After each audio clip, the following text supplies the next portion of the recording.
I am Reverend Najuma Smith-Pollard. I'm the program manager at the Cecil Murray Center for Community Engagement.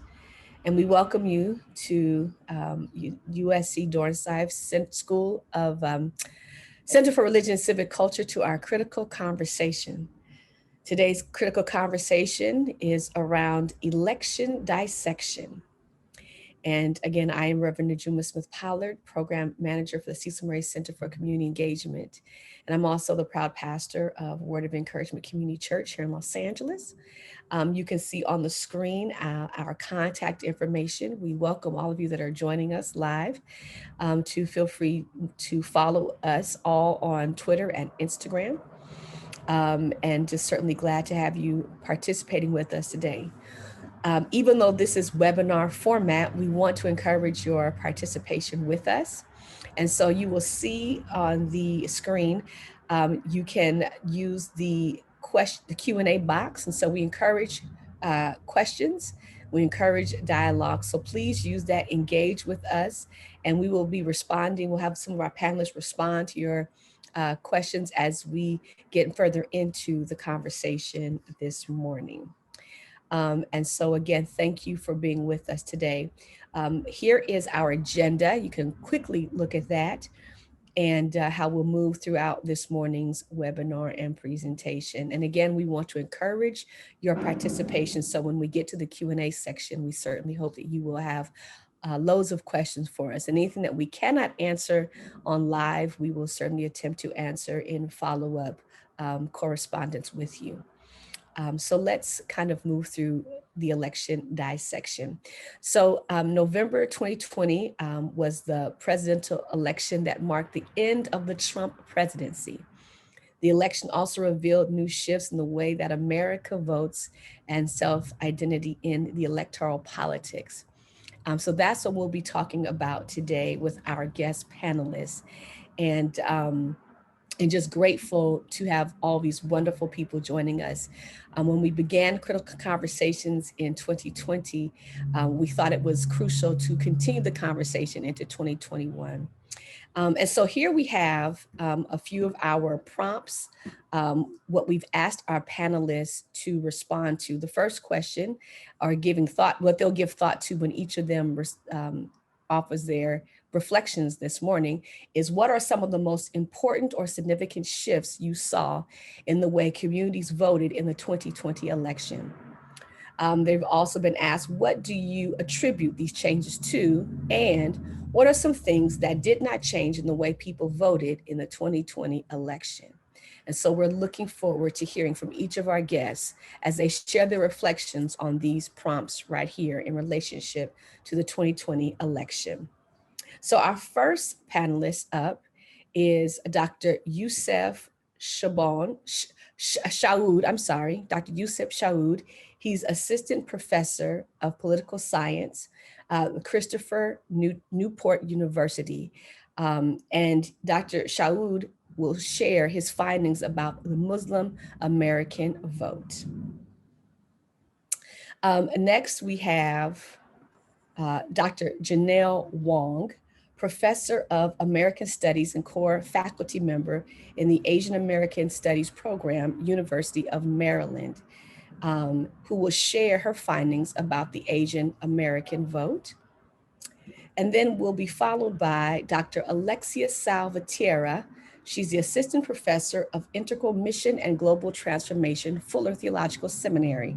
She's also coordinator of the Diplomada en la Respuesta de la Iglesia a la Crisis Migratoria for Fuller Central Latino. I worked on that very hard to get that.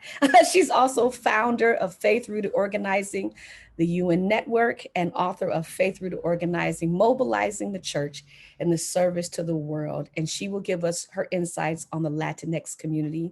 And then that'll be followed by Dr. Richard Flory. He's the Senior Director of Research and Evaluation, USC Center for Religion and Civic Culture, and one of my colleagues. And he will tell us about what the nuns did, and we'll get more into the nuns. So let's first introduce Dr. Youssef Shaoud. Dr. Shaoud, we welcome you. All right, thank you very much. I'm really happy to be here this morning. Let me get this up and running and get started. All right, welcome everybody. As was mentioned, I'm going to be talking a little bit about American Muslims. And as you may have noticed, I have a bit of a cheeky subtitle there. Muslim voters also not a monolith, and this is an allusion to this strange phenomenon that took place after the election, where everybody began to realize, like, oh, look, all these minorities, wait, they don't vote like an undifferentiated unit. So Muslims were among these minorities that people realize were, oh, look at that, there's some diversity there. Now listen, I'm being a little cheeky, but I realize that there is a sense that why wouldn't Muslims, vote, perhaps not uniformly, but by and large in a particular direction for a particular candidate? And that's because, I mean, we've all been around in the past 4 years. We know the kind of animus that has been leveled against American Muslims. We don't have to kind of go through it in detail, but suffice it to say that an already fraught socio-political environment was made all the more fraught, or the more perilous once Donald Trump entered the scene. These are FBI statistics of anti-Muslim assaults, which are almost assuredly undercounting the actual threat that American Muslims faced. But of course, as I mentioned, this was an already fraught socio-political environment.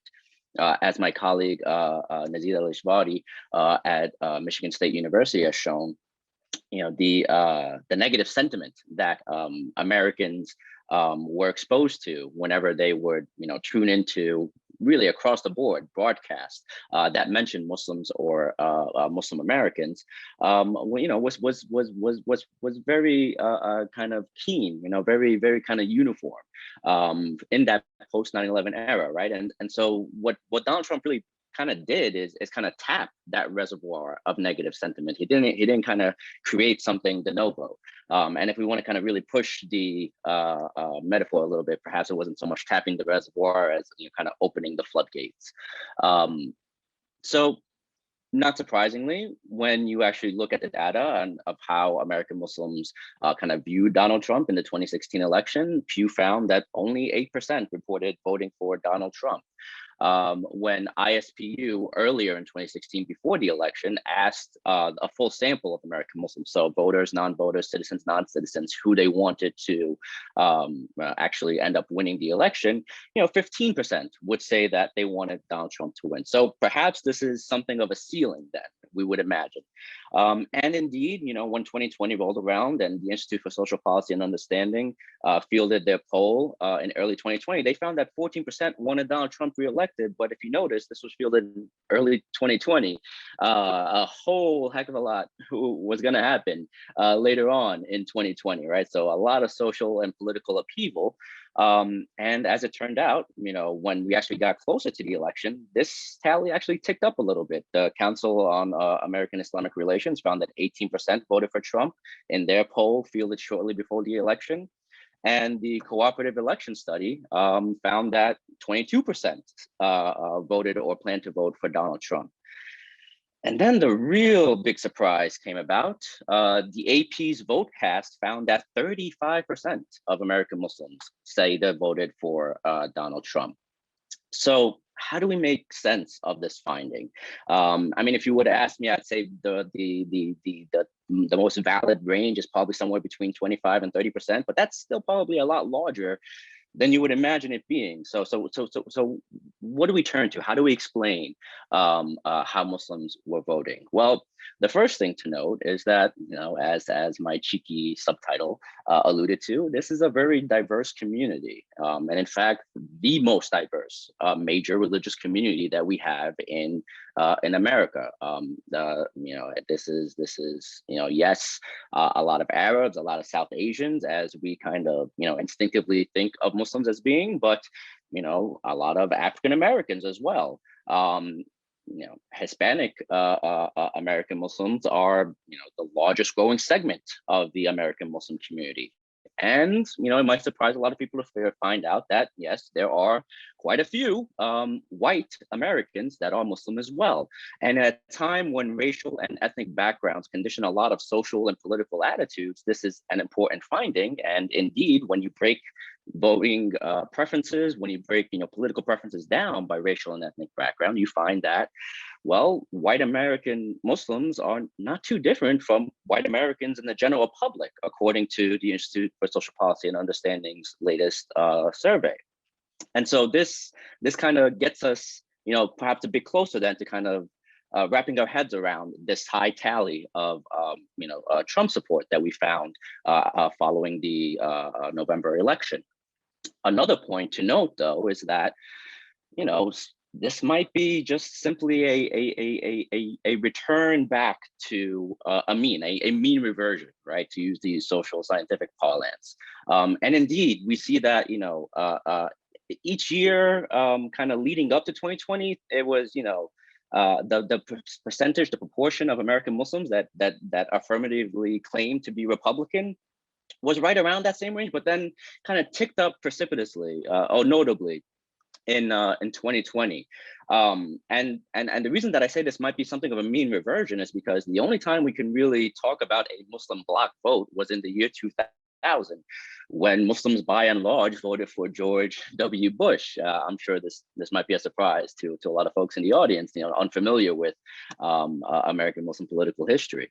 But when you kind of dig into what Muslims believe a little bit, you see that it's not too kind of anachronistic. In fact, Muslims have a lot of kind of heterodox positions relative to Democrats more broadly. Yes, they are by and large Democrat, but they're not kind of fully bought into the democratic agenda, right? Wholesale. There are very kind of notable differences on particularly socially conservative areas, right? With regards to abortion, or, with regards to, more, kind of what you would code as perhaps red state issues, right? Corporate tax rates, assault rifles, right? So there's a bit of heterogeneity there. But that's not to say that this is all settled.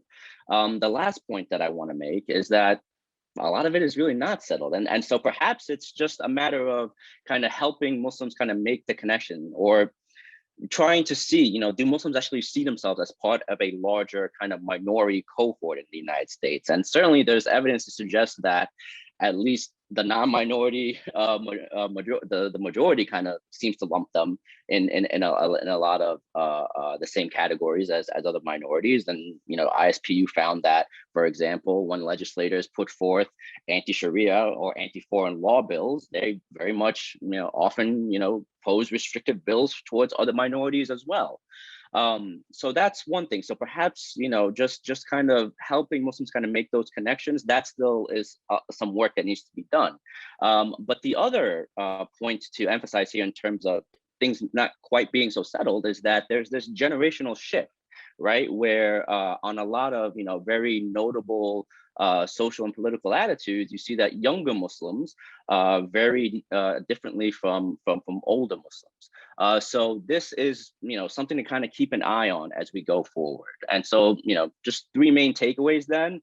When you talk about the Muslim American electorate, it is, yes, the most diverse, and that is notable because, as I mentioned, you have these racial and political attitudes kind of conditioning, how you feel about the world. But, it's also geographic diversity as well. So Muslims in the Midwest are not going to act the same as Muslims, in other parts of the country. And I can go into that a little bit more in the Q&A if anyone's interested. They're also ideologically heterodox. So there's no real true political home for American Muslims, as they, kind of see themselves and the attitudes that they, put forth and the attitudes that they believe, the certain camps, hold. And then lastly, they are the youngest major religious community. So if we are to kind of talk about a coherent Muslim vote, honestly, and perhaps, this isn't exactly what we want to end, but honestly, it's just one big TBD, right?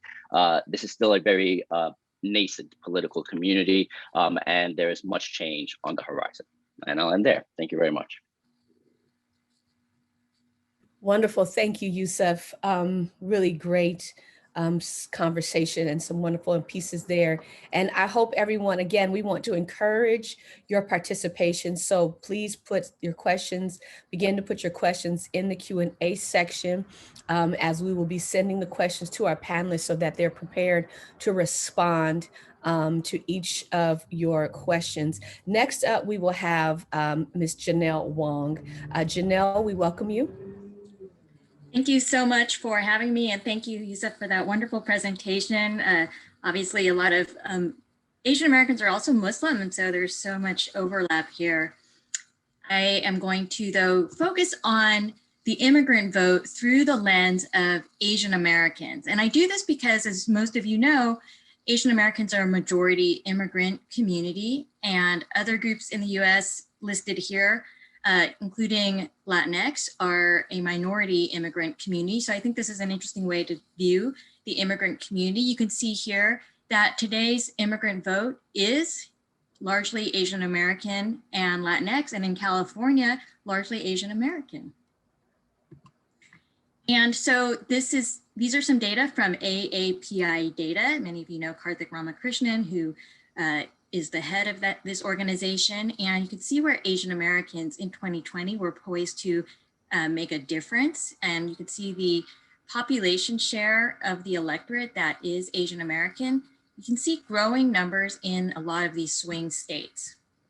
There was a lot of excitement about this, especially when Tom Bonnier released these analyses. He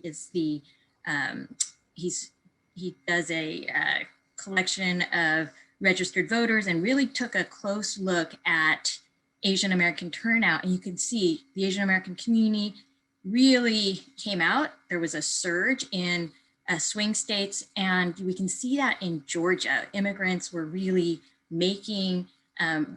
mobilized to come out, especially compared to Black and white voters. At the same time, when we're looking at immigrant voters, I think it's critical to understand these are relatively small groups in these swing states. And so even though there was this surge, these groups make up a relatively small population in these states. That said, of course, these are razor thin margins. And so immigrant voters can make a difference together in these states. So I wanted to just take a closer look at the Asian American vote here. What you see is that Trump was not a favorite among even the most Republican group, that's Vietnamese. But overall, there was a lot of lack of favorabilities. I think the most notable characteristic going into election 2020 among Asian Americans. These data are from the Asian American Voter Survey, which I helped conduct with Karthik Ramakrishnan also, just registered voters here. And it was done in language as well. And if you look at our estimate of the vote, we see that about a majority voted for Biden. This is in the summer, so there were still a lot of people who were still making up their minds, about 30% saying they would vote for Donald Trump. And that conformed pretty well to the exit polls. You saw about 30% hovering close, a little closer to 35 maybe, in the exit polls who said they were voting for Trump among Asian Americans. Of course, the exit polls have a major setback for gauging the Asian American vote, and that is they're done in English only. And so the majority of Asian Americans, of course, close to 70% of the electorate is foreign born. And so this is not a perfect gauge of the Asian American vote, but I'd like to see this kind of consistency. So what we saw in terms of shifts is that there was some shift to Trump. So about 30% we estimate in 2020 versus 25% in 2016. The take home, I think, is that Asian American voters show unity over time. They have been one of the groups that has been moving most dramatically towards consistent support for the Democratic candidate. And in this case, we weren't surprised that they supported Biden, but we also see potential divisions in this slight growth in the Trump vote.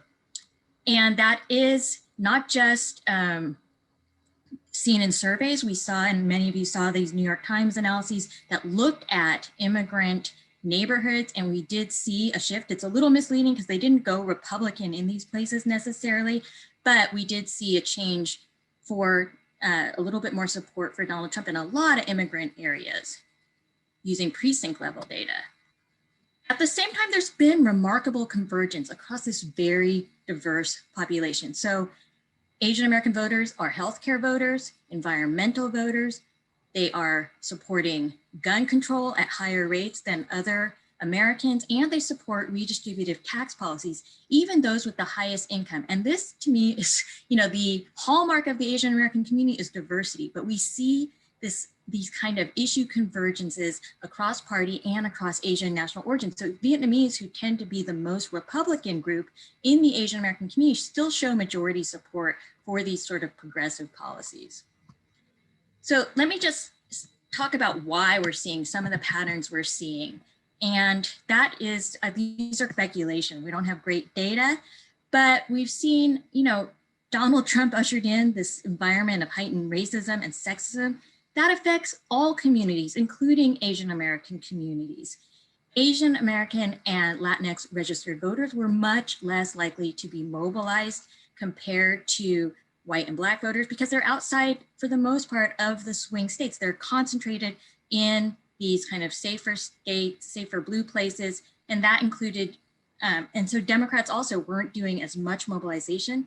My personal critique is that the Democratic Party, while they did a lot on the ground, a lot of organizations did a good mobilization, as a whole, their strategies were obsessed with white rural voters and white suburban moms at, I think, the expense of immigrants. And so for the whole 4 years, they were talking about white rural voters and suburban moms and started to focus on immigrants very late in the campaign.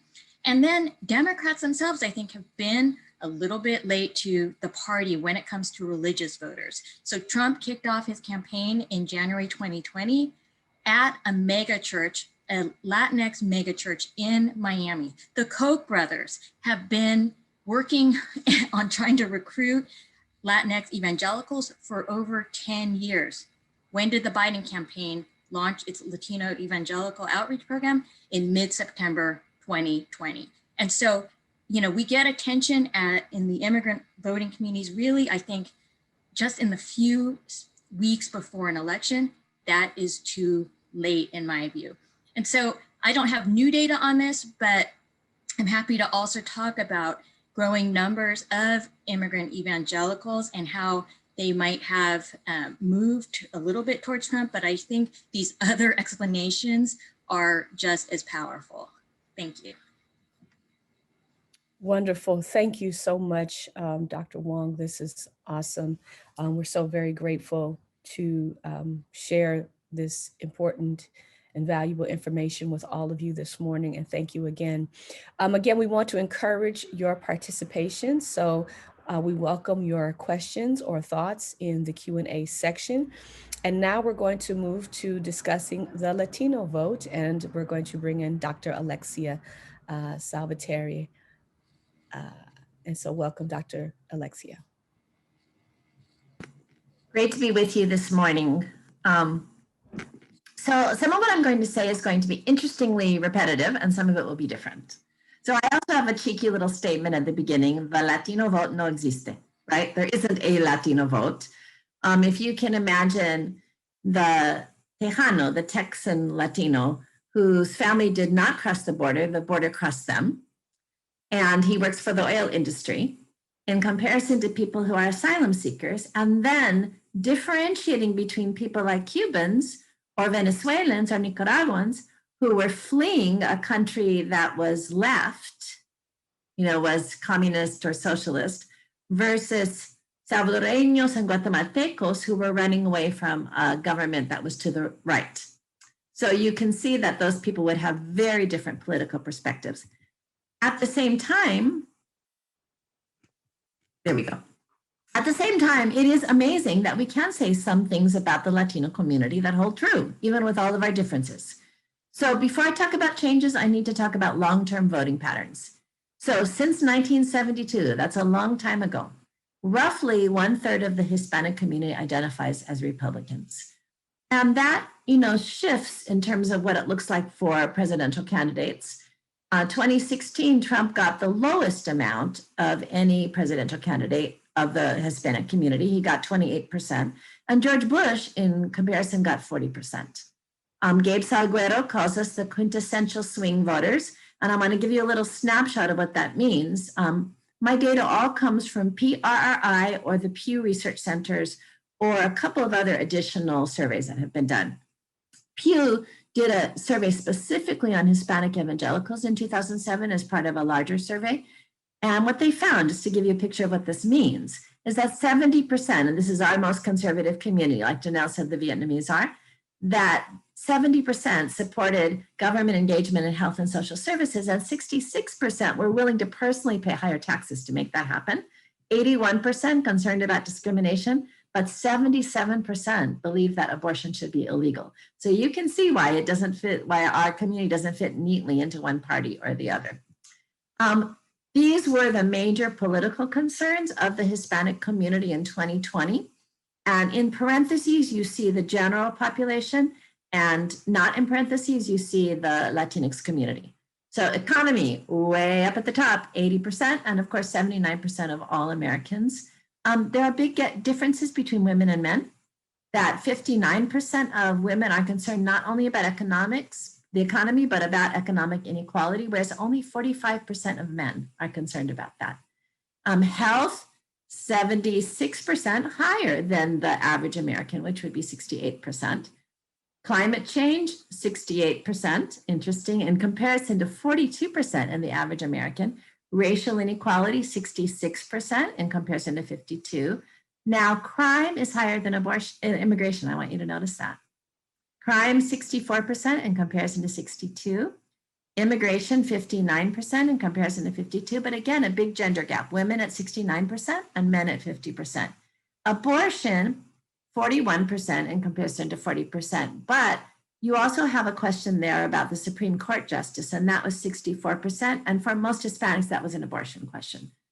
What's interesting is when asked directly about how many of them were concerned about religious liberty and freedom of conscience, you get 80%, even though they don't list it as a major political concern. But you understand people are fleeing from countries where there was an identity between church and state or no allowance of church engagement. And so that's part of what you're seeing there. Changes in 2020. First of all, we had a big jump from 2000 to 2018 and actually all the way up to 2020 in the numbers of eligible voters. So we are at 13.3% right now of all eligible voters, which is larger than the African-American percentage. There are 61 million Hispanics, only about a third are immigrant, and most of us are English proficient.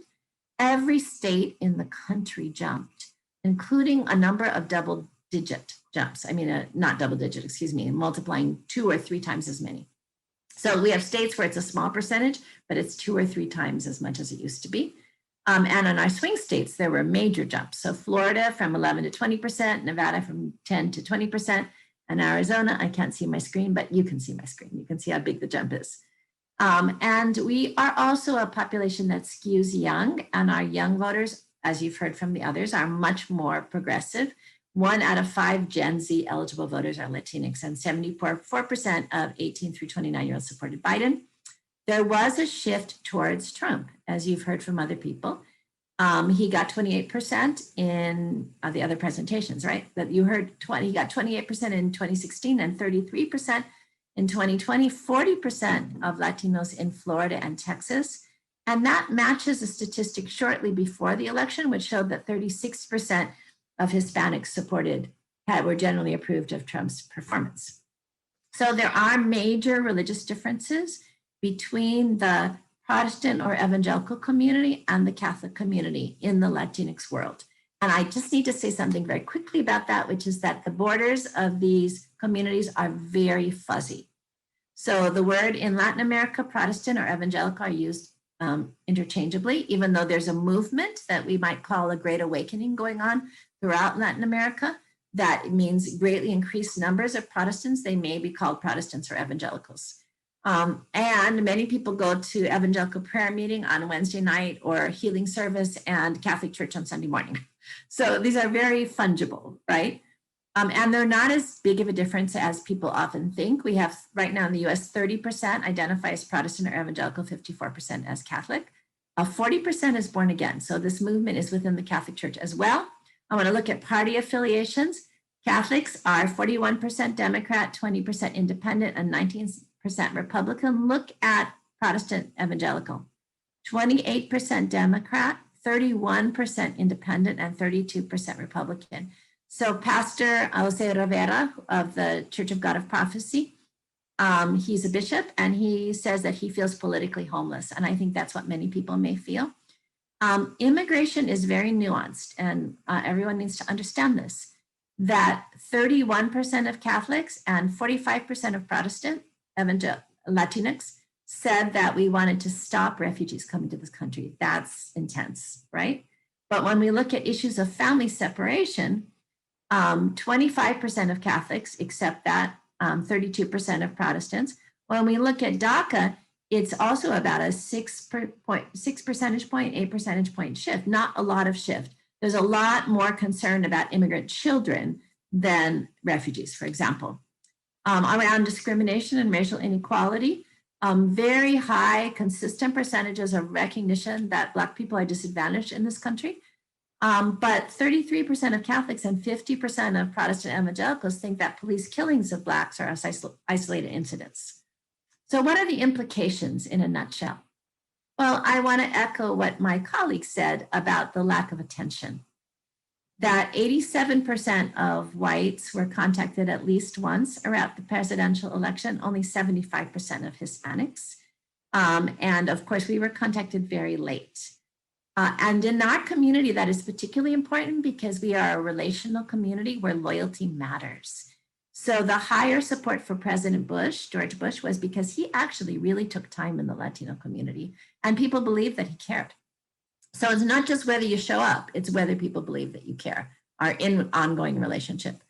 Then I think it's really important. It may look very different that Hispanics are so anti-abortion, but so pro-health and education and the well-being of children. Children is the key word here. That I say this sort of in my own language. I'm not sure that every Hispanic would say this, but I say that for us, children are God, that we really see the face of God in children in our culture in a very deep and intense way. And that's important when people do want to come to us politically, come to us in nuanced ways. So recognize that. But Trump actually did that better than the Democrats did, that he had a prosperity initiative that he launched in Florida, that he reached out to Hispanic Texans around the oil industry, that he was nuanced in relating to us in ways that the Democrats weren't. I do want to say that we also have demographic change, that we also, have changes going on generationally. We completed a study recently on Latinx millennials that I can talk more about if people are interested in the questions. But Latinx millennial Christian leaders, we did the study out of Fuller, and they are just across the board more progressive, but their forms of church are changing. So if we talk about being nuanced and relating to different kinds of Hispanic religiosity, it's really important to recognize that there are new forms of church that are arising among our young people. So thank you. Wonderful, Alexia. Thank you so very much. What eye-opening details that we have heard from our three panelists so far. And again, we want to encourage, we have a few questions that have come in already, but we do want to encourage you to continue to put your questions in the Q&A box there. Welcome to all of our attendees and those that are watching live on Facebook. We're so glad to have each and every one of you joining us in today's conversation on election dissection. And we're getting an opportunity to hear from our four panelists today about the ways in which our varying cultures have viewed and are experiencing this election process. And so here to talk about the nuns, my colleague, Dr. Richard Flory. And so we'll let him present at this time. Thank you. Thank you, Najuma. I'm actually talking about more than the nuns. I'm going to talk about evangelicals. Yes, thank you. Yeah, that's all right. I've been tasked with three separate tasks, if that's possible. Talk about evangelicals, talk about religious nuns, and talk about youth. And I think all these intersect in different ways with the things that we've already heard this morning, not the least of which is I love Yusuf's start to his presentation. It's not a monolith. And I think that is the lesson that we should all learn across the board, particularly with these groups, and certainly with evangelicals, although it certainly looks, the white evangelical vote and white evangelical political attitudes seem to be a monolith. So first of all, why are evangelicals important? This should be everybody should just assume this, because based on all of the press that white evangelicalism has gotten since Trump was elected. But essentially, evangelicals represent about a quarter of the US population. They were in 2020, 28% of the voters, and they do tend to vote at a high rate. But let's do a little definitional work here. First, what's an evangelical? I would refer you, and the link will go up on your screen, to CRCC's brief on American evangelicalism. We did it in the lead up to the 2018 midterm elections, and then we renewed it a little bit for the 2020 elections, called The Varieties of American Evangelicalism, just to highlight the difference within white evangelicalism, but also trying to take into account how it gets expressed by Latinx evangelicals, Asian evangelicals, et cetera. That's harder to parse out because there's not as much survey work done on the subgroups within evangelicalism. But in general, evangelicalism can be characterized by a belief in the literal truth of the Bible, having a, quote, personal relationship with Jesus, and on the importance of encouraging others to be born again in Jesus, lively worship in church, and a moral code for their lives that's derived from their generally, although not completely, literal reading of the Bible. Now that, of course, plays out somewhat differently depending on who they are and where they are in terms of the moral code, whether personal or social, and how it's applied or interpreted in culture and society. But there is a shared religious theological base despite the differences. One definitional item I would like to add, and that is some particularly evangelical historians who study evangelicalism and a few others want to argue that evangelicalism, as we understand it today, relates to the pre-Civil War small e evangelical movement. I totally disagree with that. Most historians do. This is a new movement. It's new in the sense that it emerged in the early 20th century, and it emerged as a protest movement against the larger denominations. They were arguing for their own particular way of understanding the Bible and American culture.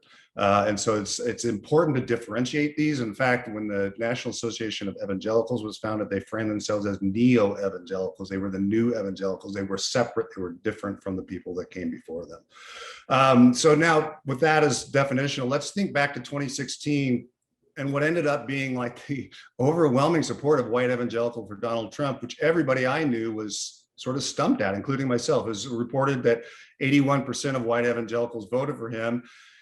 And it was surprising because mainly, let's just say that Donald Trump wasn't and isn't a model of the virtuous life that evangelicals have long promoted and required of the people they vote for. In fact, that was exactly the reasons they ignored for Donald Trump were exactly the reasons they were supporting Bill Clinton's impeachment. So there was some weird cognitive dissonance going on there, and probably still is in a lot of ways. But that was what they did. So the question going into the 2020 election was whether evangelicals would support Trump at the same level as in 2016. And there was, leading up to the election, there were some reports that maybe that support had slipped a little bit. Well, it turned out that it didn't slip a whole lot. So according to the things I've read, it's somewhere between 75, 76, somewhere in there. One report puts it back up at around 80% of evangelicals supported Trump in 2020. So it was similar, not exactly the same, but still a little bit surprising. But in the first several days after the election, I was following a Facebook thread, as everybody else was. And somebody reported the numbers, and somebody said in there, oh, well, at least it's moving in the right direction. And that turned on the little sociology brain light bulb in my head. And I said, well, is it? Is this really different? And so that sent me on a little internet search looking at exit polling data from past elections. And there's three basic trends that somebody with the energy and the ability to do this, I think a political scientist or historian should do this. There were like three trends that I picked up from just the polling data. First trend is evangelicals this is the obvious one. Evangelicals have always voted in large majorities for Republican presidential candidates going back to 1960. And it's important to note here that going back that far, evangelicalism wasn't really a political category for people to think about and to talk about. That was just generally Protestant. So people that had done work in that, is where I found those numbers, some numbers. They had to pull that out. It wasn't until the 70s, really, that evangelicalism becomes a political category with Jimmy Carter. The only exceptions to that were when a Democratic evangelical was on the ballot, such as Jimmy Carter, or a third-party candidate who was also an evangelical, such as John Anderson in 1980. And so Jimmy Carter splits a little bit of the evangelical vote. Evangelicals weren't really a political bloc at that point in time because the moral majority comes online in the wake of Jimmy Carter, really. And Reagan didn't really dominate in 1980. John Anderson pulled some votes away. Jimmy Carter was still on the ballot. And so it was still in flux at that time. Reagan received 60, I think he received just under 60% in 1980. And in 84, he received 69% of the vote. So it was an upward trend. The other exception is the presence of a more or less libertarian third-party candidate. Think Ross Perot and his little claw in 1992. And maybe Bill Clinton's identity as a church-going Christian could have had something to do with that as well. So it wasn't, so that's first trend. Second trend, since 1980, and that's Reagan and the rise of the religious right and Jerry Falwell and the moral majority and all of that apparatus, the percentage of support of evangelicals for Republican candidates has been on an upward trend. The exception is 92, as I sort of noted above, in terms of different ways that the vote might get split. And even with Mitt Romney in 2012, who was a prominent member of the LDS Church and should have been a problem for evangelicals theologically, he received 79% of the evangelical vote. But remember, Romney was running against Barack Obama, which probably had something to do with a large percentage of evangelical vote, because, as you know, evangelicals didn't really think that Obama wasn't Christian enough or American enough for them, and plus he was a Democrat. The third trend, and I think is the most interesting one, is the only two candidates from 1960 to 2016, that presented themselves in the most, quote, strongman or law and order manner, including implicit and explicit racist and race-baiting messaging, received more than 80% of the vote. Trump in 2016 and Richard Nixon, who received 84% in 1972. So that in itself, I think, is an interesting research project for somebody, not me. But I think what's the similarities between the late 60s and early 70s and where the time period we are now. Now, the last thought on evangelicals before I move on to religious nuns is that the important thing to think about for me, for evangelicals, is the institutional apparatus that they've built since the 1920s. There's more to the story than this, but essentially evangelicals hived themselves off from what we now call mainline Protestantism, created their own institutions, including schools, churches, publishing houses, other media outlets, legal associations, political organizations, and those all work to create a culture and a religious cultural worldview.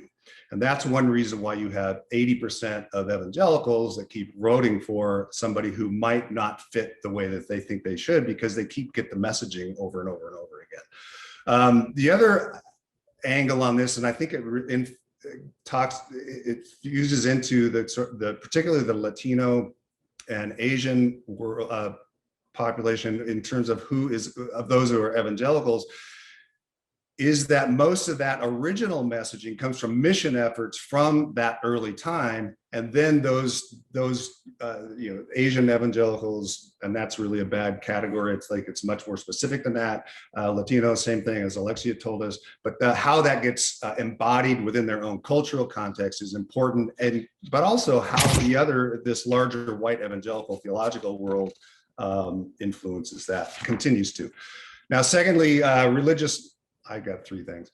Secondly, religious nuns. And first of all, what are religious nuns? It's basically religious nuns got their name from survey response categories, where you get the big long list of what's your religion, and the bottom one says none of the above. And so somebody checks that off, and in the 1960s, a scholar said we need to look at what the religious nuns actually mean. But it's become into more popular use lately, and it kind of includes everybody that's not religious, whether you're a dropout, whether you're an atheist, whether you're an agnostic, whether you just don't care, which is the biggest group of the religious nuns, is like, yeah, none of that applies to me. It's a bit more involved in that, and there might be a link that's being put up now. I wrote something about this a couple of years ago, just to sort of say, okay, here's the diversity. Again, there's this diversity question within people that don't believe. In a book we published a year ago, one respondent said, yeah, I don't call, this person was not religious, says, yeah, I don't call myself an atheist. That's just another way of saying you're religious, because it was so irrelevant to his life that he didn't even want to claim atheism as something that he cared about. But it's gotten, the nuns as a category have gotten a lot of attention over the last few years, mainly because of the rapid increase in the number. In 2007, it was about around, according to Pew, it was around 16% of the population, and that rose to about a quarter of the population by 2014. Among young people, the so-called millennials, and I don't like that categorization, but anyway, the younger people, it's about a third. And that's only increasing. That nuns tend to be more liberal and democratic. This is another angle, Janelle's comment about Democrats not focusing on immigrant minority populations soon enough in their campaigns. They also are not focusing on religious groups, and so that's so they tend to be more liberal, and I think that's where they see their base. 72% of nuns voted for Joe Biden, which is kind of the counter to white evangelicals voting for Donald Trump, although the numbers are different. And finally, the youth vote. And now I've written a lot about young people, but I pulled this data from Tufts University Circle Institute, I think is what it's called. And it was really fascinating to me, because things are shifting. And what I would have argued before the election going in was young people are going to turn out in low numbers as usual. They're not that interested in it. They don't really care about it. They're going to do their thing. But that's actually not true. In fact, and there's probably a lot of good reasons for this, but there's an increase from about 42 to 44% from 2016 of young people 18 to 29 that voted in 2016 to 52 to 55% of eligible voters age 18 to 29 that voted in 2020. That's a good sign of increase in turnout. 61% of young people voted for Biden. Donald Trump received 37%. Of those by race and ethnicity, the most telling ones, the white vote was fairly evenly split, 51 Biden, 49 Trump. But among African Americans, 87% for Biden, Asians, 83% for Biden, Latinos, 73% for Biden. There was a strong push for Biden among young people. And I think if you think back to the spring and all of the things that were going on in the spring with the social movement marches and things like that, that probably had a lot to do with that. On issues, there's several issues that they rated of who they thought would do it better, of who they voted for, what was important to them, from coronavirus to racism to climate change. And you've heard these numbers. What the most interesting one to me was whether abortion as a political issue was an important one to them. Of the young people 18 to 29 who voted for Biden, 1% said abortion was an important issue for them. You would think that the young people, Trump voters, that would be a much higher vote level. No, only 9%. That I think is important, because it suggests a break with the sort of culture wars mentality on a different level, and it sort of fits in with what work I've done before with other colleagues of mine, where these kinds of culture war issues are different for young people. In fact, those are reasons for them to split from religion as opposed to staying within religious groups. So I think that that's all I have. I think the young people's vote is actually very interesting, and it cross cuts all the previous presentations. And I think it's the developing one that should frighten Republicans because they're losing the youth vote. Wow, this is really good. Thank you, Dr. Flory. This is amazing. Before we move into our Q&A, we have several questions that have been shared with our panelists. And so everyone that is watching, all of our guests, and even those that are watching live on Facebook, if you have a question on Facebook Live, you can put your question in the chat, and we have someone that's monitoring it, and we will take your questions as well. So to all of those that are watching live on Facebook and through social media, we invite you to put your questions in the chat, and someone is monitoring that to take those questions. And then we have questions here that have also been shared already with our panelists for this morning, and we're really grateful. It's a lot of great information. We're going to begin our Q&A section now, and what we want to start with, we have a few questions that have been shared with our panelists, but before we do that, we want to invite each of the panelists to offer their thoughts about what they've heard each other share. I know this has been really interesting for me. There's been a lot of conversation even around the African-American vote, and that I think someone said we're not a monolith, and so there's varying so many different issues and challenges and benefits that have come up. And so do any of our panelists, and we want to maybe open up the screen for our panelists to have some dialogue between the four of you about what you heard each other share. And so we'll get all of our panelists on screen. For my fellow panelists. I'd love to ask all of you, there's, I think really thinking about the flip side of what we're talking about, which is Islamophobia and how that may have affected either immigrant voters or what kind of role Islamophobia do you think played in this election? So we don't have great data. I think it's really thinking about, what we were seeing on the ground, because I know among Asian American voters, and when I looked at evangelical voters, including evangelicals of color, there's a very different relationship for white voters. When they express Islamophobia, it makes them much more conservative. It's associated with all the other kind of, with the Trump vote, et cetera. When Latinx expressed Islamophobia, they were less likely still to vote Republican. But for Asian Americans, it did have kind of a negative effect on their, not negative, it had a deeper effect. I think it did lead to some Trump voting. And so just curious, what you've seen. Do you think Islamophobia what part did it play in this election? So I would jump in and I would say that I think that the primary fear that I heard expressed, I'm moving to obviously anecdote, but and Islamophobia was never mentioned. What was mentioned was socialism and communism. Mm-hmm.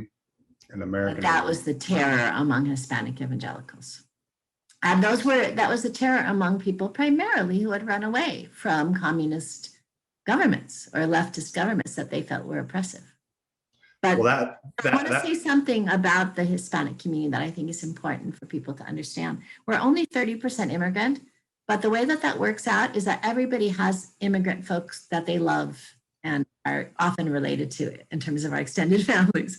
So it doesn't break down simply into immigrants and non-immigrants. So we are all if somebody has fled Nicaragua and tells us horror stories, who is our third cousin once removed, in Spanish, they're still our cousin, and it matters. Yeah, I think Alexi's point about communism and socialism was circulated out of the white evangelical world. And frankly, a lot of that is, I don't know this, it's either mirrored without knowledge or pulled straight from alt-right websites and sources. And I think that feeds into, I think it ends up being code for the other. And because usually they're not really talking about communism and socialism. That's just the words they're using. They're talking about this other thing. It's like, there's a different thing going on here and it's not us. And so that was that. I mean, that's been, in fact, that's even been what I would argue one of the key sets of institutions for white evangelicals and beyond are the colleges and seminaries. A lot of it comes out of those, and they push that, and then it goes into the churches, and it comes to the parishioners. So I'm with Alexia. I didn't hear as much Islamophobia, although it was there from the beginning of the Trump era. I mean, it sort of became, I'd love to hear what Yusuf has to say about this. Just my perception was it was front loaded, and then it became this common subtext all the way through. And that kind of took on different ways, and the Islamophobia or anti-Muslim sentiment becomes this sort of proxy for everything we're not. We're against it. Dr. Yusuf, yeah, take one in this one. We want to hear from you. Yeah, no, I guess, to kind of piggyback off of Richard's last point there, all these injustices that we study and that we fight against, they're very insidious in the way that they can kind of seep into our consciousness, and even when we don't, necessarily express them, they're still kind of, in the back, kind of pushing us in various ways. And so within immigrant communities, I'm sure there was, a kind of latent Islamophobia that, occasionally became activated, just as within American Muslims, non-Black American Muslims, there's a latent, anti-Black racism that occasionally kind of, seeps to the surface. We're not kind of immune from these social forces that act upon the majority, as minorities in America. But obviously the kind of dynamics that kind of interact with our various experiences once we have exposure to Islamophobia or anti-Black racism. Those can differ a little bit, and I think that's what Janelle was getting at. But the perennial kind of problem, we just don't have as much data as we would like. Although stay tuned, because as Janelle knows quite well, we have a really rich data set that hopefully will shed light on some of these issues coming down the pipe. Oh, that's wonderful. Thank you, Dr. Yusuf. Thank you to all of our panelists. So we do have a question that we're going to share with everyone. We want everyone to jump in on, and then we have some, we invite all of our panelists who have received questions in the chat to share. So Ann Lynn asked this question. This is for everyone. Do you think the lack of emphasis on immigration in a 2020 election versus the pandemic, for example, drove voters towards Trump? That is, there's some public opinion data, Brendan Nyhan, 2018, that suggests the more Trump acted on immigration, the less the public supported him. Do you think the Trump shifts we saw among Muslim, Asian Americans, Latinx reflected the decentering of immigration compared to 2016 and 18? Or is this evidence that the immigrant communities don't necessarily support progressive immigration policies? And this is for everyone. Maybe Dr. Alexia, you might want to jump in first on this one, and then we invite everyone to give their thoughts. Sure. And I just want to underline that the majority of Hispanics did support Biden, do support progressive policies across the board. So I think that gets lost sometimes when we look at what the minority support. The people say, well, how can this 1/3 support what they support, right? So I really think we have to look at that first. And then we have to say that it's always a surprise to people outside the Hispanic community that immigration is not our top issue. It's an issue that really matters because we know immigrants. We all know immigrants. But it's not our top issue. Our top issues, like most people, are bread and butter, economy and health. And health is higher for us, health and education, which interestingly did not show up in this, but it is, health is higher for us because COVID has disproportionately impacted our community. We have a very high percentage of essential workers. We have a high percentage of small businesses. Those were both very impacted. We have much higher death rates. So all of those mean that our ongoing concern with health, which has been true in the polls for 20, 30 years, is higher now than it's ever been. So it shouldn't be a surprise to anybody that it wasn't nefarious that economy and health would be first for us. That would be typical. Well, that was what was going on in the spring, right? I mean, for all spring and summer and leading up to the election, it was COVID as well as the social justice thing. So I think there's a lot of stuff that I think there was one explanation for younger people getting involved, is there's a lot of stuff that directly affected their lives and their friends' lives. And immigration was one of them, but they kind of got, again, I'm not a political scientist, I'm a sociologist, but it seems to me that immigration wasn't decentered by Trump. It was pushed out of the way by these other things that came up in front of it. Mm-hmm. Mm-hmm. Absolutely. Yeah, absolutely. Anybody else want to add to that before we get into it? Yeah, I'd love to jump in. Please. So, there is a lot of focus on how could anybody have voted for Trump in some ways, right? Especially communities of color, immigrant communities. And this also gets to Dr. Willie Hudson's question, I think, around Asian Americans, as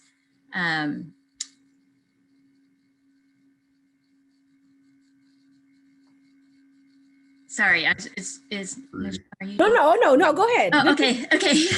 I didn't want to be missing something. So Dr. Willie Hudson, I think, also, raises this question, like, how can anybody how do we explain it, especially as Trump is making, let's say, anti-Asian or fueling anti-Asian sentiment through terms like the China flu, et cetera. And, I think the answer is, in some ways, that the answer to why did that not insignificant minority of Asian Americans vote for Trump is that, exactly as Yusuf had said, that our communities are not immune from these social forces. So the answer is anti-Black racism, anti-immigrant sentiment to some degree, and sexism, right? So that it's not, a lot of people I think would say it's the economy and prioritizing maybe the idea that Trump would be better for small business owners. Very few Asian Americans, really less than 10% of the population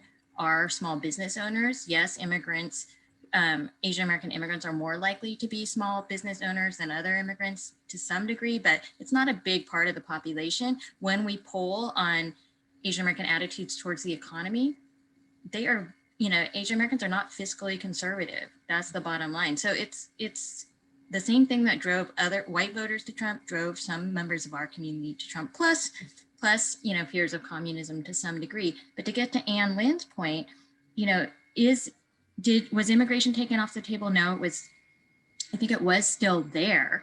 But I think you hit on something, Ann, that if you look at Asian American public opinion, Asian Americans are progressive on immigration, but they're not more progressive than the population broadly. So Asian American attitudes towards immigration, towards a path to citizenship, let's say, look very much like the US public's, which is, it's like moderate progressive.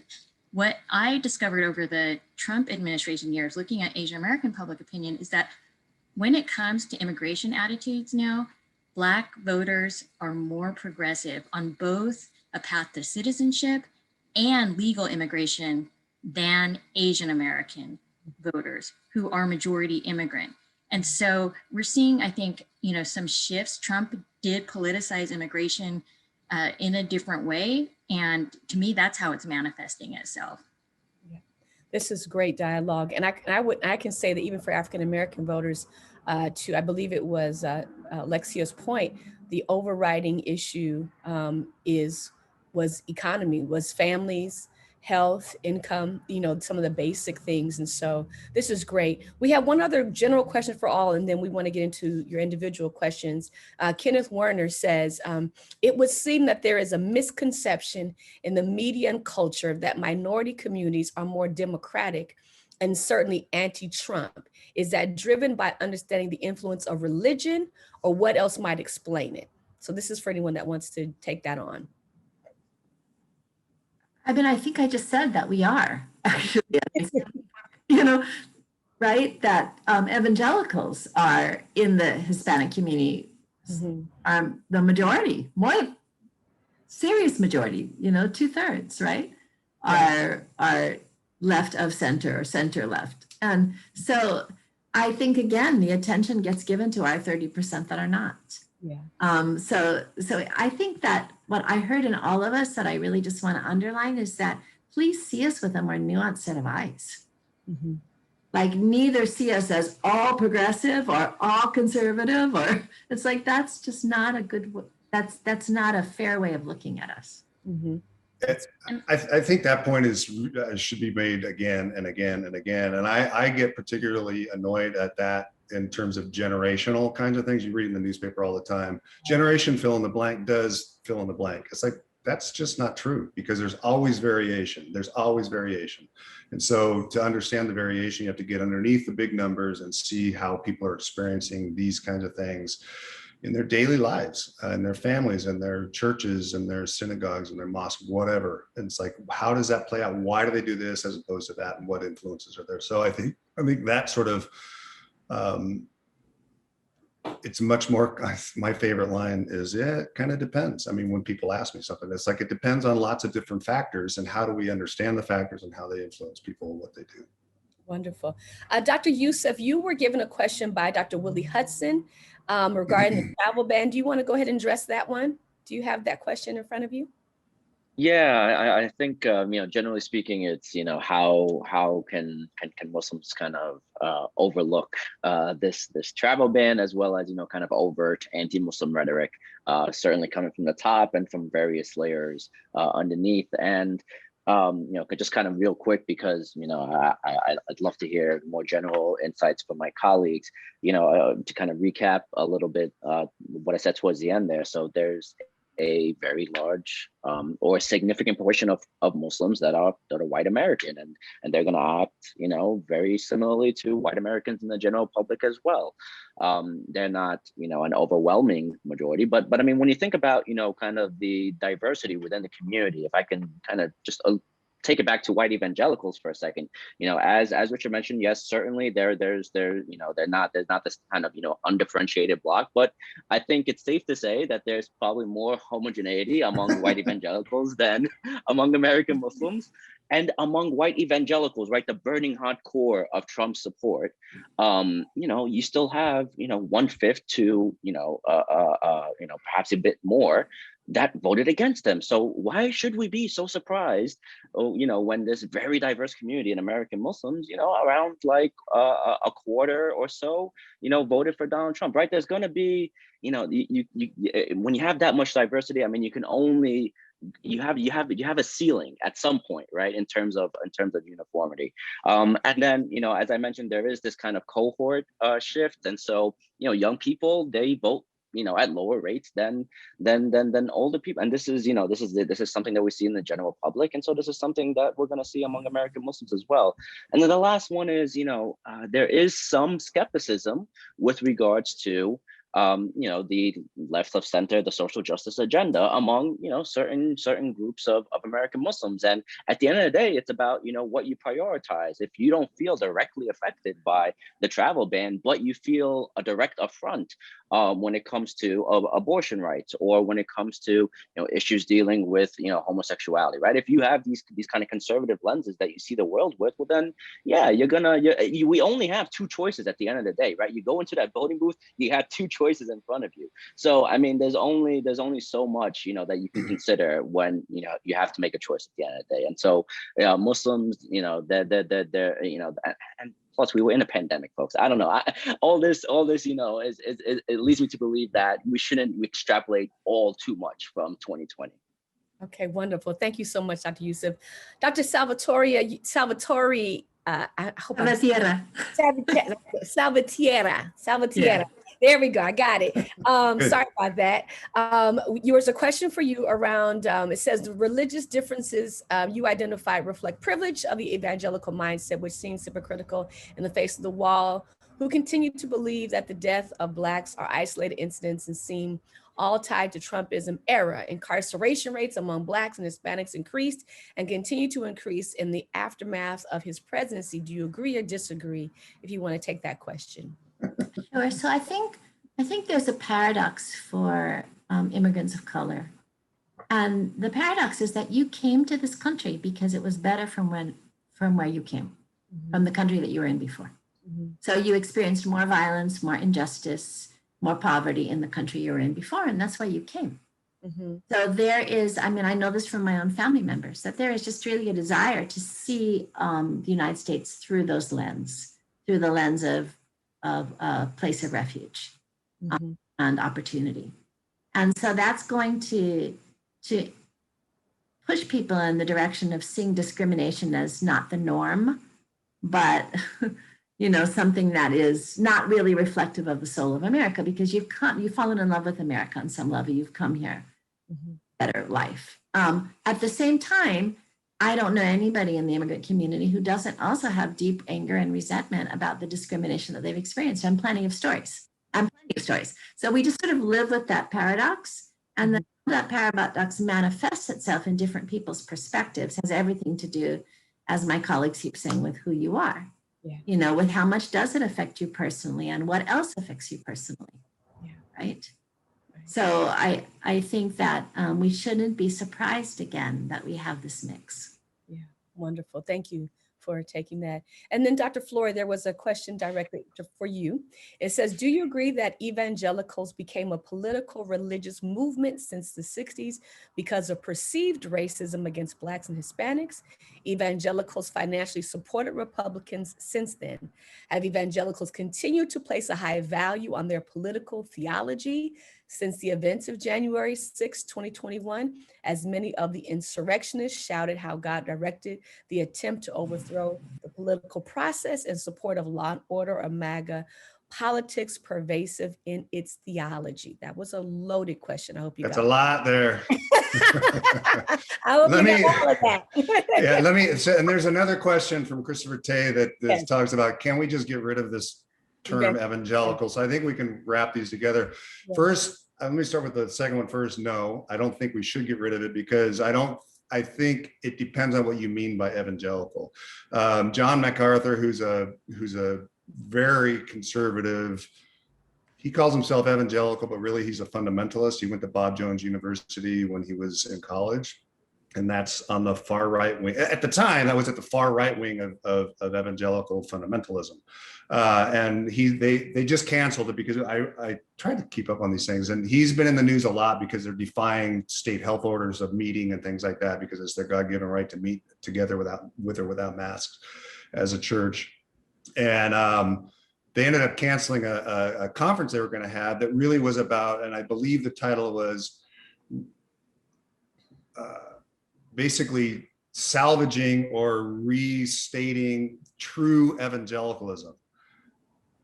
Well, again, that depends on what you mean by true evangelicalism. But it's like, so I think it's never been a purely religious movement. You can go back to the 1920s, you can go back to the 1910s, and there were people, in fact, I found this out when I was in grad school. I was working for a professor, I was doing my own work on fundamentalism.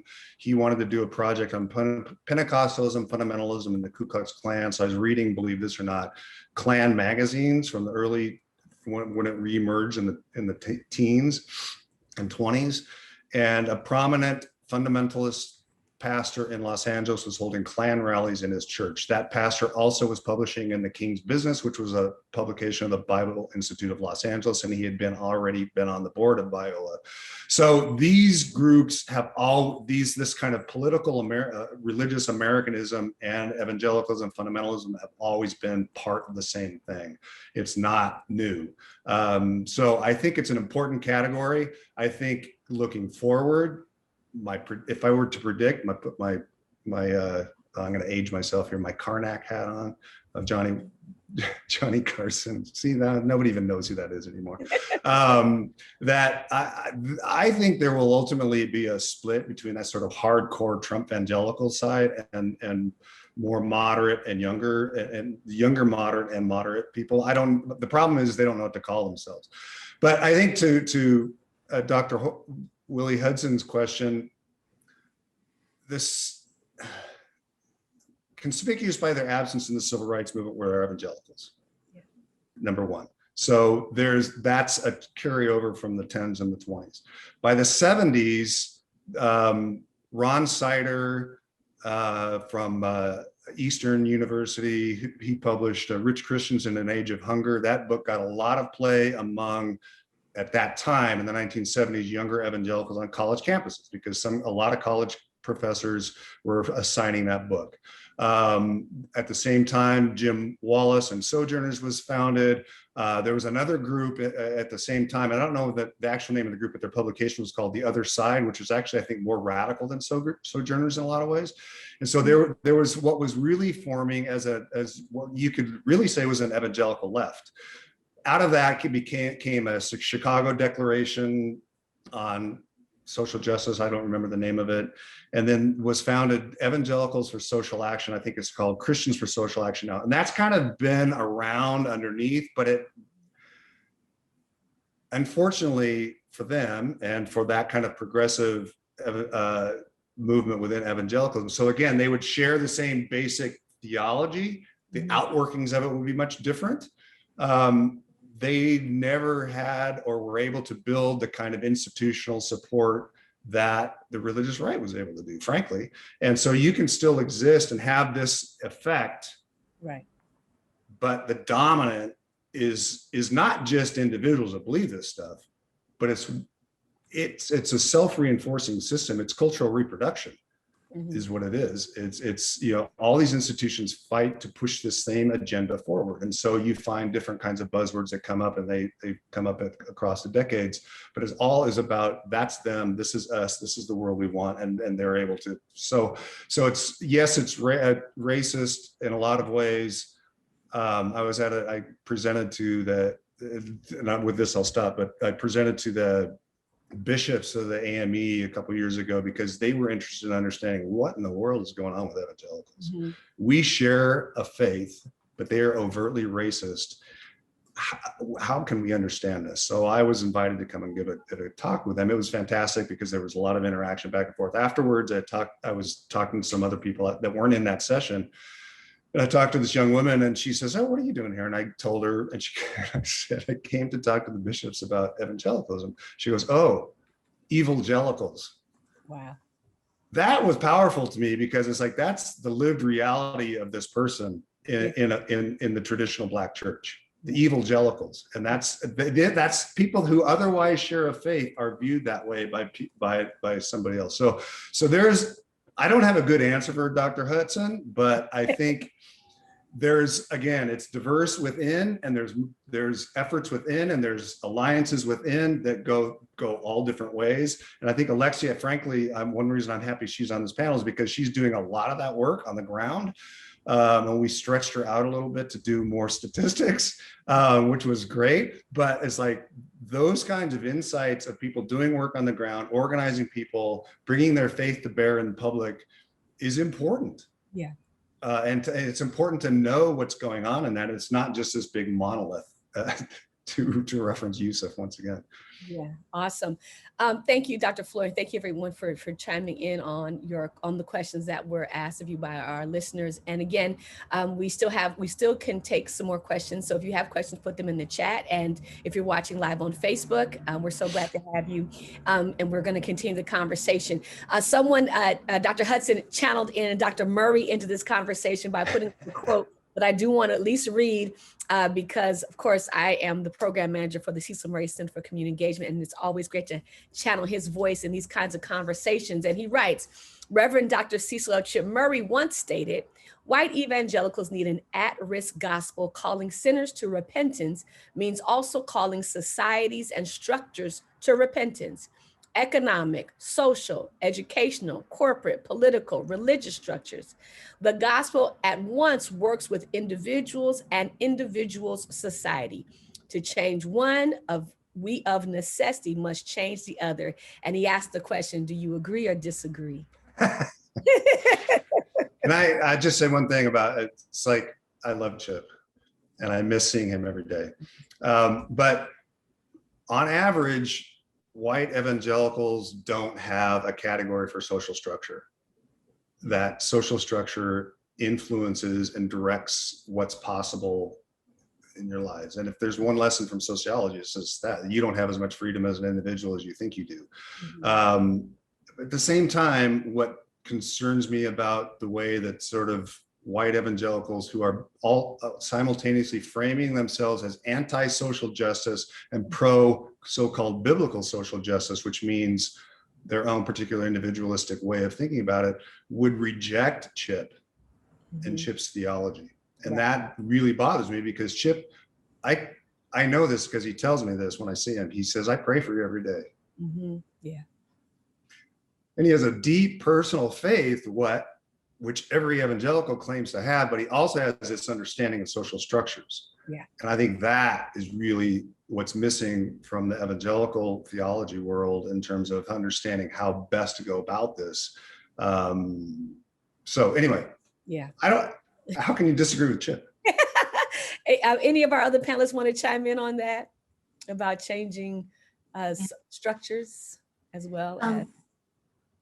I want to chime in and just say that the individualistic perspective, which came out of white evangelicals to Latin America, for example, is not, number one, is not the perspective of communities of color, period. That we have the paradox of, as Yusef keeps saying, we're impacted by our society. How can we not be? And as evangelicals, we're impacted by our church. How can we not be? But we carry a more collective perspective on the world. And my students who are Spanish speaking, who have been formed in by white evangelicals, cry when they get that they're allowed to have their collective perspective, that it brings them to tears. But I also want to say, in Richard's picture, you can't leave out institutions like Fuller Theological Seminary, which has gone through really major shifts over the years. Yes. And out of faith, out of the internal dialogue around what Scripture says. Sort of the best of evangelicals is that we're willing to change if we see it in Scripture. So, I think we just have to name that also happens. That I'm one of the people who's part of that change, but it was happening apart from me. I'm not like that unique. So, and that part of it happens precisely because of the racial reconciliation and racial justice work that has been going on in the evangelical community now for as long as I've been part of it, which, is now some 35 years. So wonderful. Just really want to say that we can't ignore those dynamics as well. Absolutely. Dr. Yusef and Dr. Janelle, do you have anything to add? And then we have some other questions we'd like to talk as we want to shift into the future. We've done a great analysis and reflection of what was and what's been happening, but we want to talk about the future. But before we do that, I just want to give Dr. Janelle and Dr. Yusef an opportunity to chime in on the last little piece. Well, and just in terms of public opinion, when I had a unique data set where I could compare white evangelicals to Black, Latinx, and Asian American evangelicals, and one of the biggest what divides those two groups is this structure to some extent. So if you ask, do you want a bigger government with more services versus a smaller government with fewer services? Evangelicals of color want a bigger government with more services. To me, that is recognition of structural inequalities. Right. Absolutely. Dr. Yusef, anything that you want to add? I cede the floor to my far more expert colleague. Wonderful. So let's shift gears. And again, for everyone that's watching live on Facebook, thank you for being tuned in this really powerful conversation, critical conversation, election dissection. And we have heard from our four panelists a reflection of the election from our evangelical community, our Latinx community, our Asian American community, and our Muslim community. And now we're going to talk about the future. So this question is for everyone. What do you see are some opportunities, and what do you believe the future holds? What do you see are some opportunities, and what do you believe the future holds? And we'd love to hear with each of you. Dr. Yusef, we'll start with you. Sure, thank you. I guess the one thing that I keep thinking about is we've been talking about the public and public perceptions and how the public makes a lot of assumptions. I think within minority communities themselves, they make a lot of assumptions about their community. And I think that has also kind of hamstrung them in a lot of ways when it comes to political organization and political mobilization. Just focusing on American Muslims for a second, we shouldn't, American Muslims shouldn't just assume that, the entirety of the community is going to kind of just follow along with, any sort of social justice package, right? You have to kind of sell them on it, right? It's political messaging. Why is political messaging? Why is political communication, its own kind of discipline? It's because it's important, right? You have to kind of frame an issue. If you get Muslims to start thinking of themselves as, part of a, broader minority, and in political science, we always talk about this notion of linked fate, right? So you have this notion that, your fate is linked with, others of your category, but you can kind of step up that category, right? And if you start thinking of yourself as part of a broader minority coalition, well, then that's naturally going to kind of shift the dynamics within the community, kind of moving forward. So I think there's a lot of work that is to be done within the community, if that is, kind of the goal. And certainly I think that any kind of assumptions that will kind of just come about naturally are absolutely misplaced, and might lead to some pretty gnarly political outcomes down the road. So that's something I definitely want to keep an eye on. Wonderful. Dr. Janelle, opportunities and what does the future hold?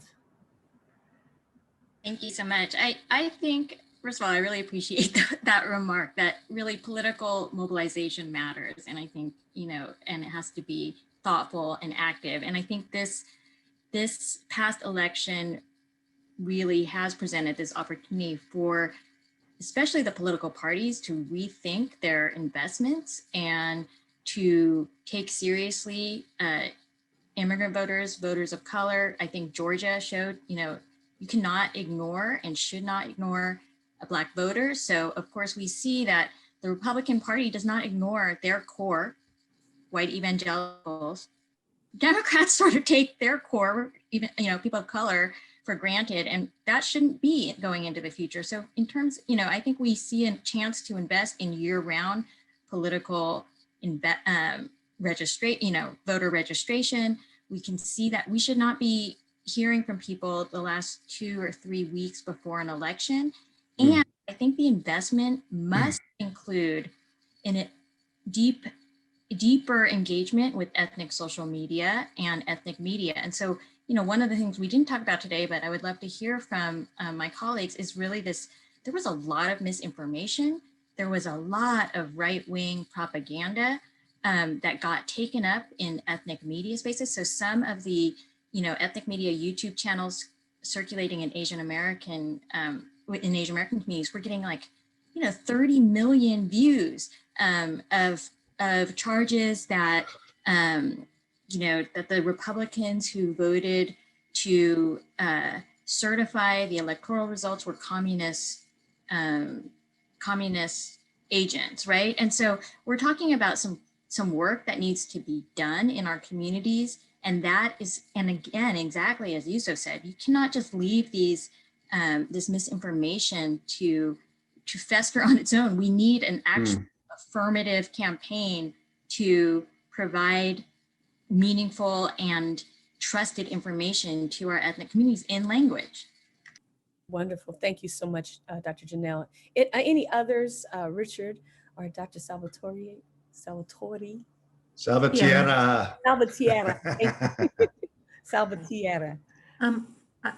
I want to just jump in and say that I think that the future is partly what we make it.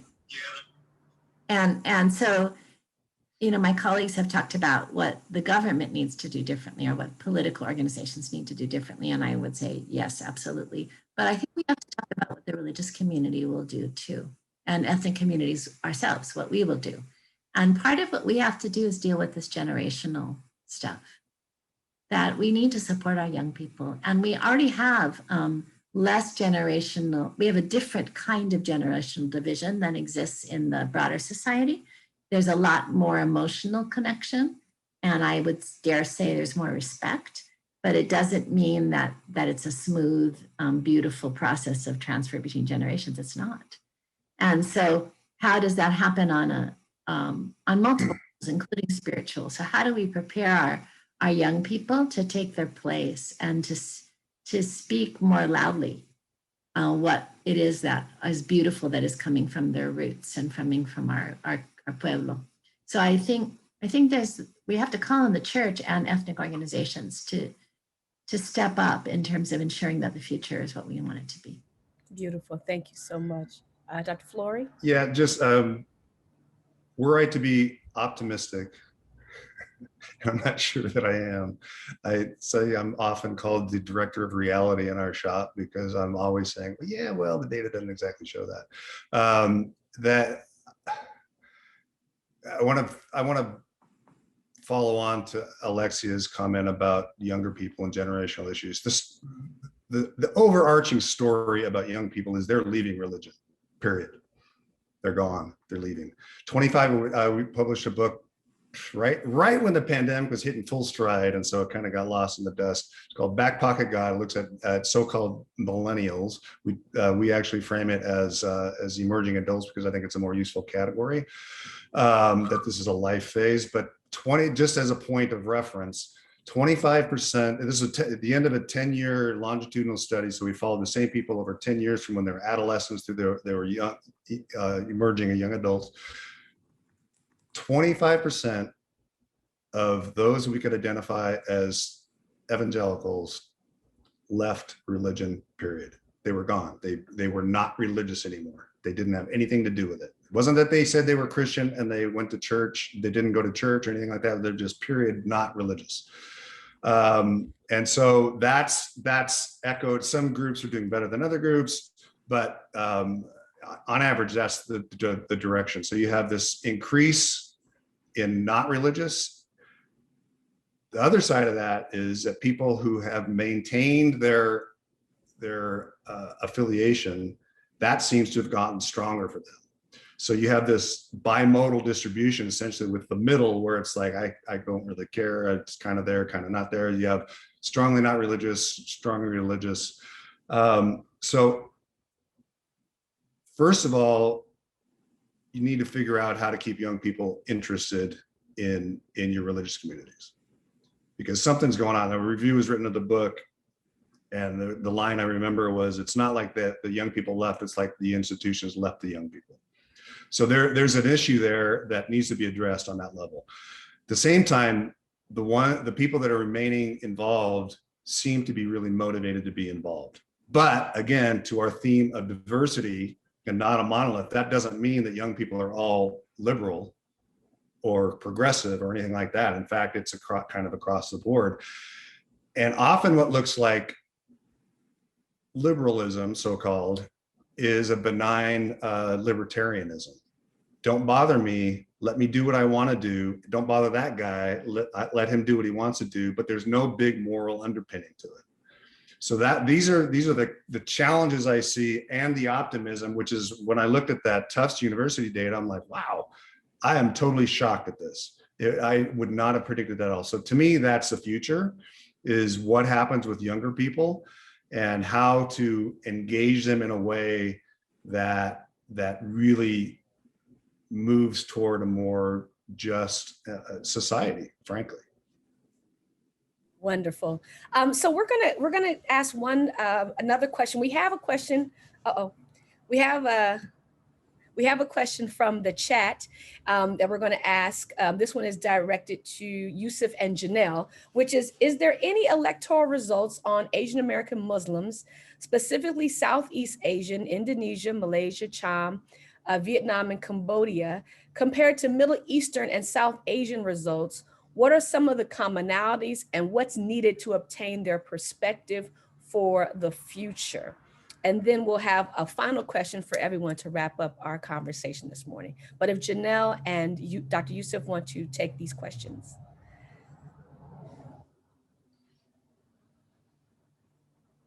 I mean, I could say something real quick, just,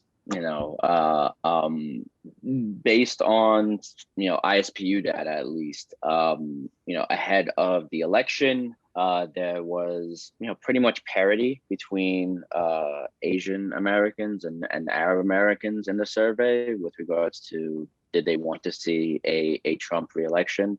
The main outlier was, again, white American Muslims.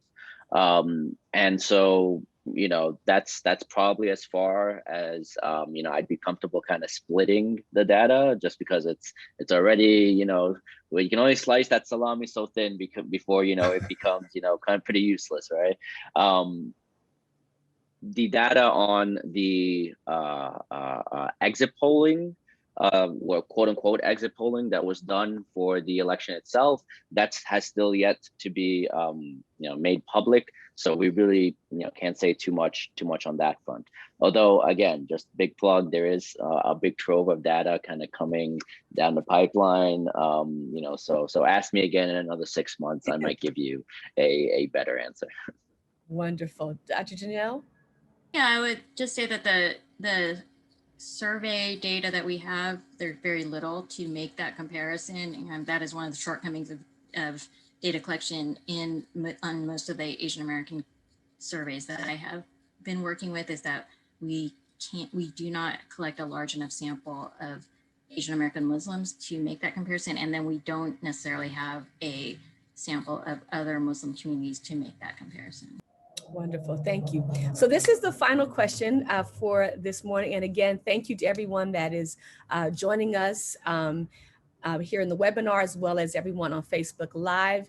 And we want to continue the conversation going. So feel free to always put your questions in the chat. And as often as possible, we will make sure to follow up any way that we can. So the last question for our panelists this morning is, what elections are we watching in the next 2 years that are important for academics and organizers to pay attention to? So the next 2 years, what should we be keeping our eyes on? And if there's anything about our youth that we need to be paying attention to as well. And then that's for everyone, and then we'll wrap up after that. So Flora, you want to go next? I'm still thinking about 2020 election. I haven't thought about the next. Well, I suppose the next one is going to be, you know, what happens, obviously what happens in the midterms. But I think also, I mean, there's an old saying, right? The political science people are going to kill me for saying all politics are local, but I think that's really true. It's like what happens where people are living and how that happens, I think is as important as other, even if they're not supposedly nonpartisan. What I've noticed, like where I live, is even city council, which is completely nonpartisan, supposedly has taken on this kind of crazy political splits. So I think that would be it. I think for young people, that, I mean, I'm just happy I'm not in charge of young people in a faith institution, because you have your work cut out for you. When we were writing that book, we honestly, we were kind of joking, but at points we emailed back and forth, and at some point we started calling the people that are still remaining in religious institutions the remnant, and because it seemed as though there was so little interest. But there's variation in that. So it's like, what the challenge isn't necessarily, the challenge is to the institutions, I think. What are you going to do that engages young people, that doesn't undercut your religious message, principles, theologies, but also engages them in a way that's positive into the world that they live in? And if and I'm trying to figure out how to put this. Somebody asked for the link to that Tufts data, which I don't know how to. It's just a report. It's not really their data.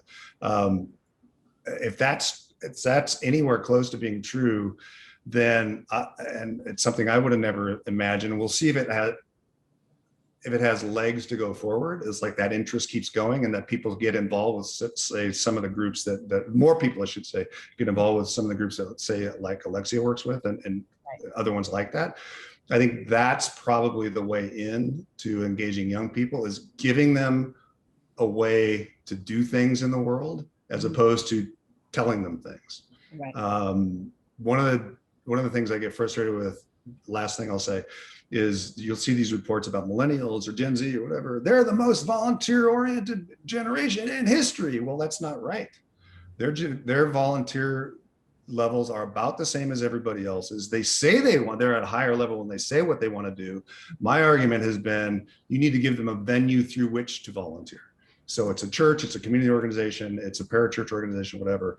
Give them an opportunity, they'll probably show up and do it. Absolutely. So anyway, I don't know if that answers the question. So yeah, it does. Absolutely. maybe Dr. Salvatierra. I got it. What elections are we watching the next 2 years that are important to academics and organizers that we should pay attention to?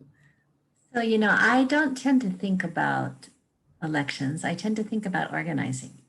So we've been in contact with the Biden administration quite a bit with their Office of Faith-Based and Neighborhood Initiatives, and mixed results in terms of how much they're listening to the faith community and what that looks like. We're working on it. There's some good folk over there, but they're not always sensitive to the ethnic and racial dynamics of faith. So for me, because that's the underlying is, does our government have the capacity to interact well with our communities? It doesn't matter this election, that election, the other election. It's a deeper work. Within the church, in particular, we really have to take on, and not, I think, broader than the church, the questions of religious nationalism, that we really had a radicalization around the January 6th of Christian nationalism. Like people talk about Muslim radicalization. We had a radicalization of Christian nationalism that we have to address, because that's part of what's driving young people away. So it's not, I mean, the young people in our community actually want to be connected to their abuelos and abuelas. They want to be. So it's not like, I do see it really differently with young white people at Fuller in terms of how much they feel connected to their heritage or their people. Our young people want to be. There are things that are driving them away. Yeah. And so that's one. The second one I would say is that they also want to talk to us if we would set up organized ways to listen. So I've been very happy at Fuller that we've been on a whole variety of levels putting together ways to listen to our young people. Now we just have to actually respond to what they've said. But they did want to talk. It's like, it wasn't hard to find young people that wanted to tell us what they wanted, right? Yeah. So there's hope. Yeah, wonderful. Dr. Janelle and then Dr. Youssef. So there are, I think, 3 things to look out for. One is that we're looking at redistricting coming up. So we're going to see redistricting before the 2022 election, and in places, in a lot of these swing states, Georgia, Texas, Florida, North Carolina, those are Republican controlled state houses. And so Republicans will be redrawing the lines there for the most part. In addition, so that'll have an effect on people's empowerment.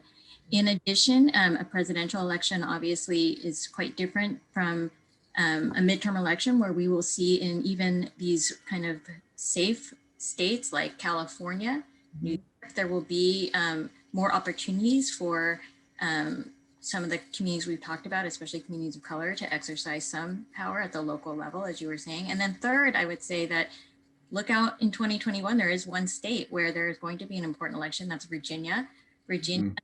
All the state houses, all the seats in the state legislature are up and the governor's seat is up. And so 2021 is an important, there is one really important election, and that is Virginia. Wonderful. And that's where I think immigrant voters and voters of color actually, will play an important role. Okay, wonderful. And Dr. Youssef. Yeah, I guess what I'm kind of looking at is, I guess perhaps a bit of a longer horizon. So perhaps not an upcoming election, but upcoming cycles of elections, because especially for the Muslim community, I mean, this is a time when I think the past 4 years really kind of began to lay the foundation for political consciousness that needs to be fed, needs to kind of take kind of deeper roots, and how those roots kind of develop over the next few years, I think it will be very important. But kind of more broadly with regards to, again, the youth. We have this model of political participation in political science where, yes, obviously time, education, and income, kind of promote political participation for various reasons, but civic skills, right? Are you able to kind of build up civic skills through your interaction with society? And so how do you do that? Well, through your work, but now we're all working from home. Well, okay, then through your, religious institution, well, now these young people are not actually going to their institutions. And even, if they have these kind of alternative spaces, as, Alexia was mentioning, right? These third spaces, that as they've come to be called in American Muslim circles, I don't know if those are actually going to have the same kind of dynamic impact on political participation that the actual institution of the mosque or the synagogue or the church has had in the past. And so that's something that I'm really keeping an eye on. I don't think we really quite understand how critical a role in developing those civic skills these institutions have been, and once they kind of go by the wayside, or aren't as big of a part of people's lives, we can't really foresee how that's going to change then moving forward. Wonderful. Thank you, each of our panelists, for this wonderful conversation, critical conversation for around election dissection. We've looked at what the results, as well as where we're going in the future. And I would add that I think you said it, Flory, about all politics are local. And I really appreciate what you said, Dr. Alexia, about organizing, and Dr. Janelle about various places that we need to pay attention to, and Dr. Youssef around our youth and the civic skills. And so these are some really important points that I hope all of our listeners, all of you that are watching live and on Facebook, I hope that you're taking notes, because one thing we do know for sure, we all have to be engaged, all communities, and we all have to be listening to each other and paying attention to each other, so we can continue to build and do better as a nation. And so we don't continue to repeat some of the things in history that have adversely affected a number of communities. And so continue to join us in these critical conversations. We have a couple other things coming up for you that we want to share. We have coming up a critical conversation around leading ladies of LAPD and our faith leadership engagement with the FBI. We're going to be looking at law enforcement, and then realities of good intentions with our reimagining church, and then technology, innovation, and thriving congregations changing our mindset. So if you see there on the screen, we invite you to take a screenshot of that, save those dates in your calendar, and certainly join us. And then we also have developing the media narratives coming up in April, as well as principles of rapid response communication, our wonderful from CRCC Online. Then our Enclave regional program has a session coming up in June, and then Regional 2 will be in September. So there's a lot of great stuff happening with our office at CRCC, and we just invite you to take a screenshot of all of those and make sure to join us. Also follow us. We have there, follow us, our email, how you can reach us on the web, our Facebook, our Twitter, and our Instagram, and stay connected with us. We are so appreciative of all of our panelists today, bring us this dynamic conversation. If you miss any part of this, not to worry, that will be posted on our website, as well as the Facebook. We'll continue to stay up and we'll share it out. So if you miss any part of this, you can actually go back and watch it. And we encourage you to share it.